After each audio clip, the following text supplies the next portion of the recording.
Alright, you bastards, this is Some-Belgian-prepper. Today I'm here with my guinea pigs, and today I'm gonna tell you how to keep them warm during very cold winter nights. But before we do that, if you're interested in survival courses in Belgium, in Flanders, take a look in the description to my website, survivaltrainingbelgia.be. And if you're interested in detective stories, there will be a link to my book called Bloody Crosses.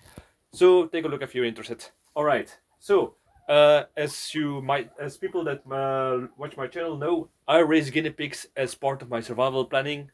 I made a video about them, why they are one of the best animals to have for as a prepper. But the problem is guinea pigs. From the moment it goes towards the um, freezing temperatures, they are not really that adapted. Because last year I had a problem that it was very cold few nights and it was -7. And I got really surprised by that because that is a very rare temperature to get in Belgium. And I had some in a range of 12 guinea pigs that died in 1 week. So I had to do something, and problem was um, I had to get all these warming equipment that I had to buy. Gas pipes, butane gas bottles, one of those patio heaters kind of systems, and yeah, that worked.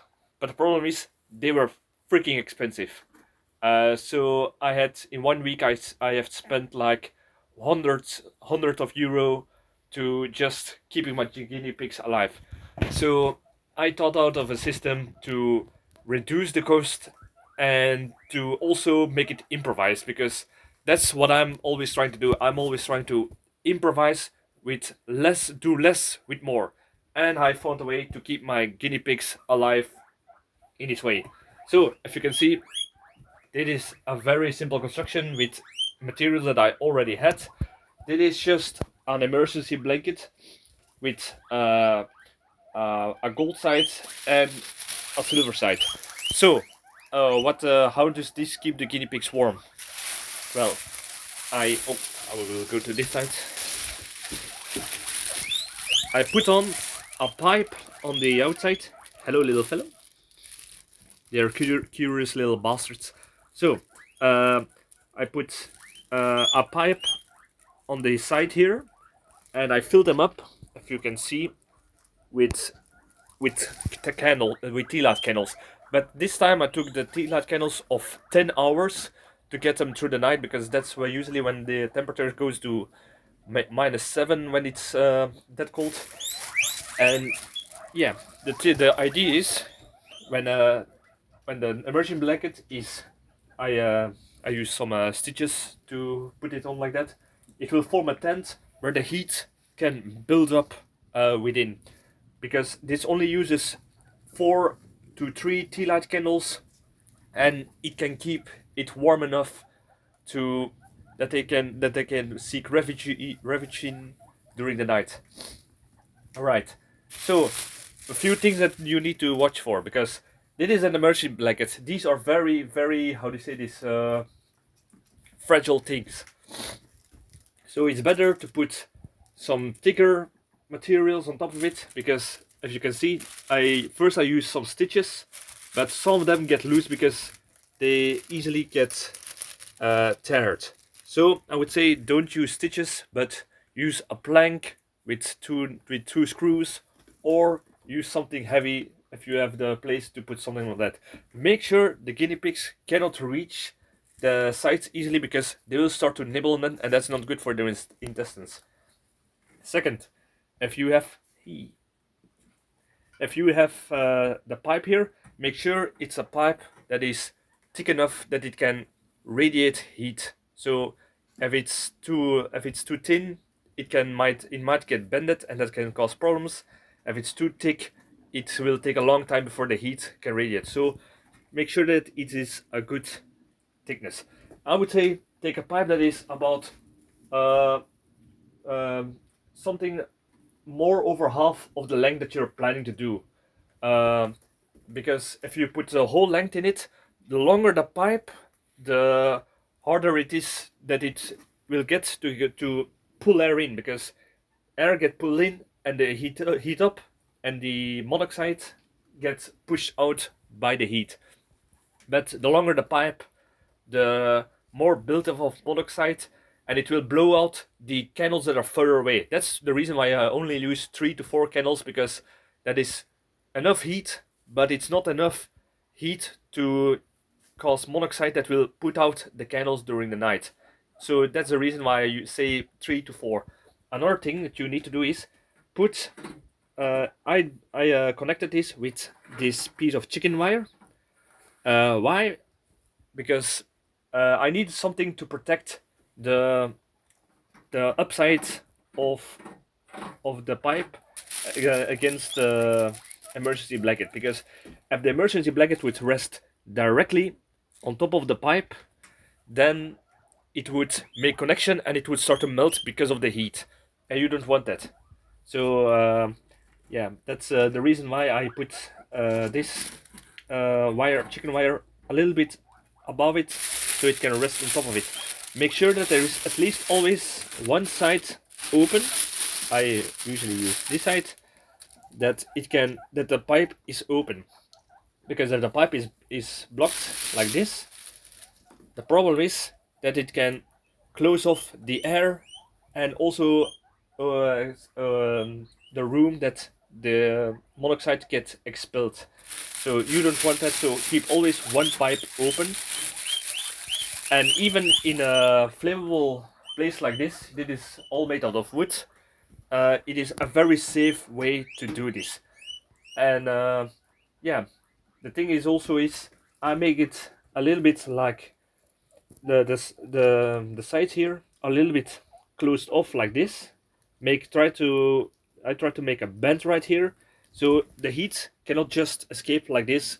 It will be a little bit stuck, and it will be gathered around here, and also a little bit around here. That it is a little bit of a closed off space, but there is still enough room to escape from monoxide, and yeah, that the guinea pigs can get in and out. Alright, so this system saved a lot of guinea pigs here, but the problem is the I depending on how many guinea pigs that you have or other animals, you have to make it at least, I would say, the body length of each guinea pig. Why? Because that's another mistake that I made this year, that I didn't count on.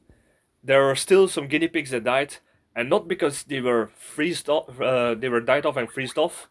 A few did, but for not the reason that you think. The ones that died of freezing were the ones that were in competition with other males. So I got few males of guinea pigs. I let them duke it out, so they have a natural way of selection and breeding. But the problem is, uh, if you got a few males around here, some of them will fight each other even when it's freezing, and one of them will get expelled, and they will get to sit in the cold. So next year I'm going to build two of these improvised systems, so that some guinea pigs males can stay in this side, and the one that get expelled can get to the other side and take refuge there. So yeah, that's one mistake that I learned from this.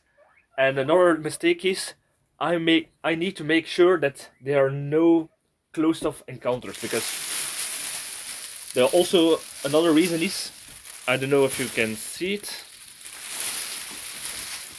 I don't know if you can see it, but these are all small enclosures. And I made these enclosures so females can give birth in peace, that stuff. But the problem is, because it's beneath the place that is warmed, there are little spaces. So guinea pigs are also a little bit dumb in that way, because they will all cram into the same small spaces. It's their natural way of feeling, hiding, and that's their biology. But there are so many, they will prop with so many in a small hole that that some of them get, how do you say it, suffocated, because of they try to get into with so many into a small hole. So yeah, I lost about 5 guinea pigs that way, because they were just cramming inside of the small holes. So that's another thing that I will do next time, is take away these small enclosures during the freezing periods, so they will be forced to stay next to each other in this warmer space instead of their natural way to get cramped into a small hole. Another thing that is handy with this is, if you have a small heating place like this, their water supply will not freeze, and during all these freezing times, even with minus 6 to 7 degrees Celsius, none of the water froze. So yeah, that's a very good one. So the lessons that I learned from this: make two closed-off enclosures with space blankets, and make sure that they cannot cramp into very small spaces beneath it, even though it can help get them even warmer. They will try to suffocate each other, and especially the smaller ones, or the ones that get into the back. So, that is a way to keep your pets or animals warm during freezing temperatures in a more cheaper way, with things that every prepper has, like tea light candles and emergency space blankets, and just some wires, few screws, and a metal pipe. That's all you need to get your guinea pigs through the night, and you don't have to do like me last year, buy all this heating equipment. And many people will also say, why don't you insulate the whole building? Well, the problem is the the winters in Belgium are cold, but they are very short in the that is dangerous for guinea pigs. The more danger is because we get more extreme summers, and there are some months where it's over 30 degrees and a few times even 40 degrees Celsius, and that is also danger for the guinea pigs. So I had to make a choice to make it suited for all year around, especially in summer, or for a few weeks during the winter time. So that is the reason why I had to improvise this kind of stuff.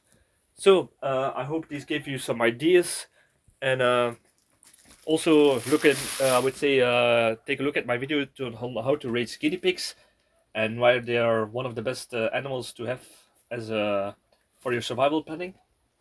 And I would say like, subscribe, all that good stuff, and see you in the next video. Cheers. Hello there.